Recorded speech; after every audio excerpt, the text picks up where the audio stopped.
Successful people don't sleep 8 hours a day. That's a third of your life. You can't afford to sleep 8 hours a day. While others sleep, winners work. If you're going to bed weak and broke, you should have never gone to sleep. If you're going to be successful, you gotta be willing to give up sleep. There is so much controversy when it comes to sleep. Did you know that sleep is directly related to mortality? Dr. Matt Walker, among other notable specialists, discussed several scientific studies regarding mortality and its direct relation to sleep. Sleep impacts everything we do. Recovery, cognitive function, emotions, hormone regulation, alertness, mood changes, weight management. There's so much. Let's be real. Sleep is not worth giving up. You can make any excuse you want, but sleep is the most important recovery tool we have. Right here, we'll be talking about tips that will help you not only fall asleep faster, but help you stay asleep to make sure you get into those all-important third and fourth stages of sleep where all the magic happens. And stick around because the last steps are the ones that matter most. We spend so much time worrying about what we eat, how often we eat, how much exercise, what type of exercise. What if I told you the most important part about getting into shape isn't the gym or the kitchen? Muscle repair doesn't happen in the gym. It happens during stage 3, the delta stage, where there is slow, dominant brain activity and the body repairs muscle tissue. Growth hormone starts to peak at the end of this stage. Testosterone, which is essential for men of course, but is also as equally important for women, is mostly released in stages 3 and 4. Poor sleep equals poor muscle recovery. Research shows it leads to fat gain, lower strength, decreased alertness, and mental stability. And too much sleep can be just as disruptive. The sweet spot for most adults is between 7 and 8 hours.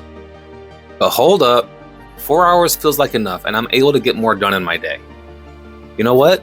Absolutely. 3 additional hours a day allows you to accomplish more, for sure, but at what cost? Tell me, do you really think you're as productive as you could be, both cognitively and physiologically? It may feel like it, and the extra hours sure seem like they make a difference.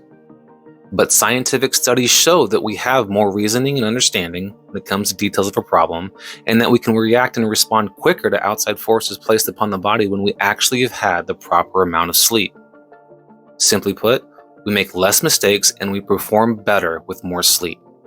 So let's get into it. The first step to falling asleep and staying asleep is understanding what light does for us and our circadian clock, or our internal clock. Your eyes have non-image forming cells that react to this light. Exposing these cells to actual daylight early is important. Bright outdoor light within 30 minutes of waking helps spike cortisol early, which is when it's supposed to be high. This improves mood, energy metabolism, and our immune functions. Even a cloudy, dreary sky provides more light energy than the brightest indoor lights or phone screens or TV screens. When the sun starts to go down, the dimming of light causes physiological changes such as the production of melatonin. And at night, total darkness is key. Darkness boosts melatonin, regulates hormones, and supports deeper sleep stages. Getting blackout curtains can help support a dark environment and help you sleep much better at night. Alright, the second step is to avoid food 2 to 3 hours before bed.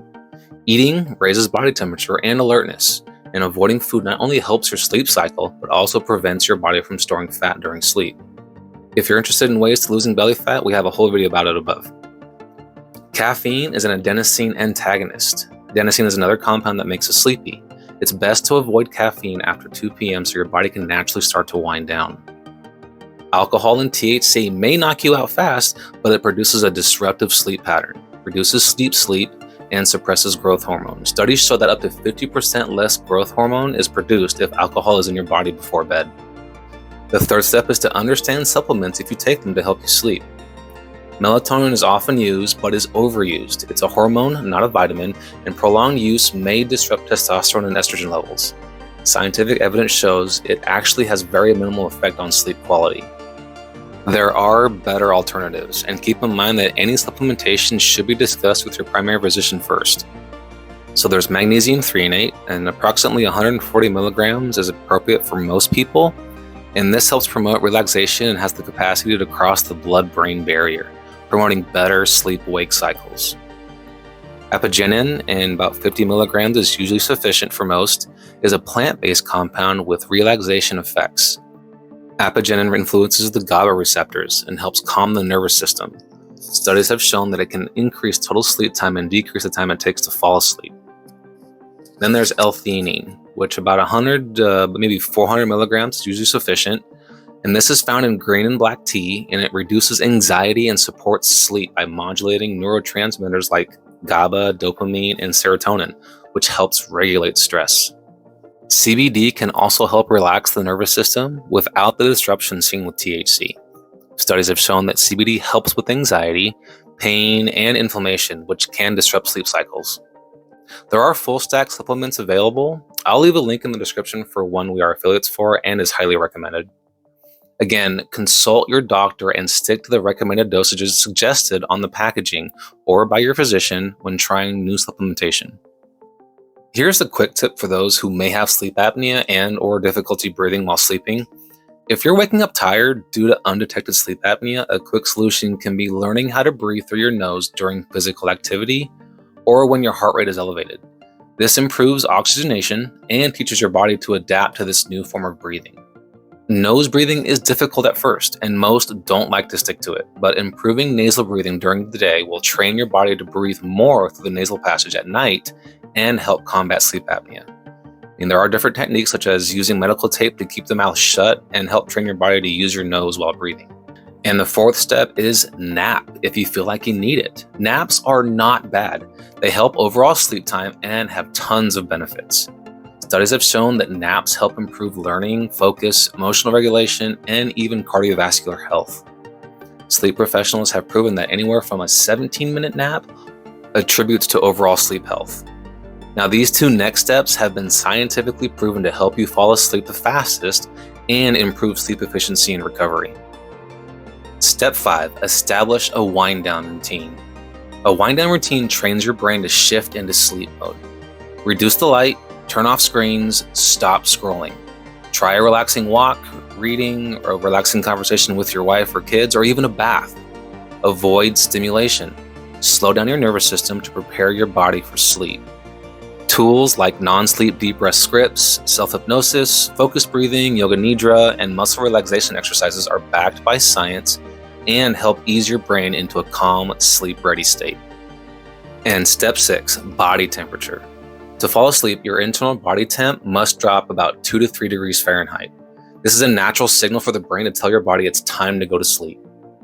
Thermoregulation is a natural state during the early stages of sleep that helps your body lose heat by widening blood vessels in the hands and the feet. Good ways to facilitate this are keeping the room temperature around 60 to 67 degrees Fahrenheit. Cooler rooms are better because it's easier to pull a blanket on than to cool down a hot environment. Another tip is to take a warm shower or bath. It creates a drop in temp once you exit, tricking the body into thinking that it's cooling off and gradually pushing you into a sleep state. Also, make sure the room has good airflow. Using a fan helps circulate the air and keeps the room cool.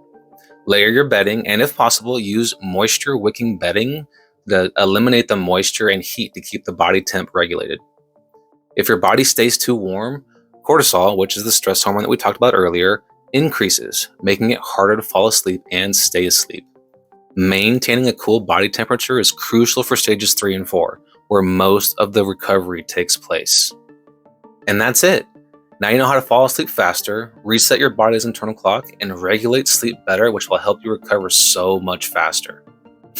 Comment about your sleep routine. We'd love to hear what other techniques work for you. And subscribe for more science-backed wellness tips that actually fit your lifestyle. Hey, thanks for watching, everyone. Until next time.